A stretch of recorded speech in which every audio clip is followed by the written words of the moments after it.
guys, in this video I'm going to talk about personal branding and not only how you can create your personal brand, but also how you can communicate it and stay consistent with it as well, whether you're working by yourself or with others. So let's get started.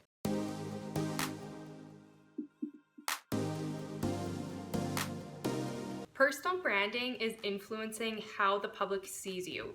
So you might see yourself as the most caring and generous person on this planet, but if the public doesn't see you that way, then there's a mismatch and there's a gap. So personal branding is all about strategizing how to close that gap so that people are seeing you exactly how you want to be represented. The first step to building your personal brand is to take out a piece of paper and literally write down all the adjectives, words, terms, and feelings that you want people to associate with you and your brand when they think of you. The reason why this is a really important first step is you need to make sure that once you've decided how you want the public to see you, you want to make sure that your marketing, your positioning, your brand voice, and also your aesthetics all match what it is you're trying to create and what you want people to associate you with. The second step is to list out all the values that you want to uphold to. So these should be genuine and authentic to you. For example, in my business, my first core value is I want people to be able to come here and get really practical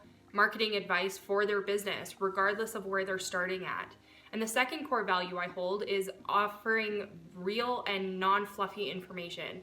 I want to be very transparent in what it is you're getting yourself into, no matter which marketing strategy you fall into, because that allows you to appropriately plan for the resources, time, and budget that you need to invest in that strategy. And number three, it's really important to me that people feel welcome and invited here. I don't want anybody to feel bad for asking what they think might be dumb questions. I want you to be able to ask the questions you have and get help that you need in order to move forward in your business. The third step is to then pick out your content pillars. So you want to pick up to about 3 content pillars, and this should be the type of content that you put out consistently and that people can expect to get from you in your platform. For example, in my business, I focus on marketing, and then I focus on social media platforms specifically, and then I focus on entrepreneurship topics such as mindset. Your content pillars are really going to help you be consistent with your content as well. And this is so important for branding, because if you're not consistent with the different types of things you're doing,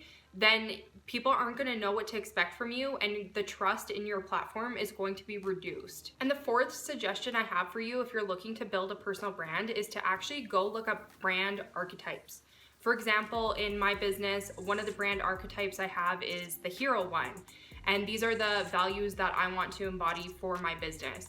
So this gives you a ton of different brand archetypes to maybe browse and look at, and this will help you brainstorm the different branding strategies that you might want to follow and incorporate in your business. The next step I have for you is to actually go ahead and create a brand guide. So not only is this going to be helpful for you and keeping you accountable and consistent with your branding, but when you actually start to grow your company and you're able to outsource other activities, then you're going to be able to send them this brand guide, and that's going to make sure that everything's cohesive and aligned with your brand, even if you're working with a variety of different people. So this is going to include the logos, fonts, and color palette that you have chosen for your brand, and you want to include the hex codes and any other necessary and helpful information here as well, such as what fonts should be used for headers and what fonts should be used for smaller text. The second part of your brand guide has to do with your messaging, your positioning, and your voice. For example, you might have a list of terms and phrases that you want to frequently use in your marketing content. You can also include a list of terms that must not be used and that are damaging to your brand as well.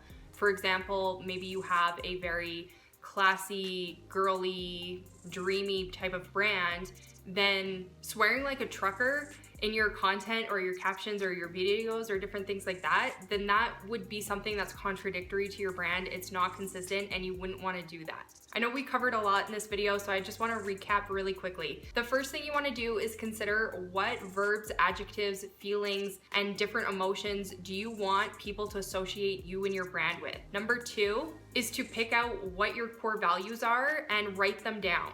Number 3 is to pick your 3 content pillars and once again, write them down. You want to refer to these when you're going and creating content or ad campaigns or anything to do with marketing your brand, and you want to make sure that you're sticking to those 3 core values and you're reflecting those in your content. You also want to make sure that you are sticking to your content pillars so that people know what to expect from you and your brand. Number 4, consider looking at brand archetypes. So I've pasted the link in the description box below so you can go and look at what the different brand archetypes are.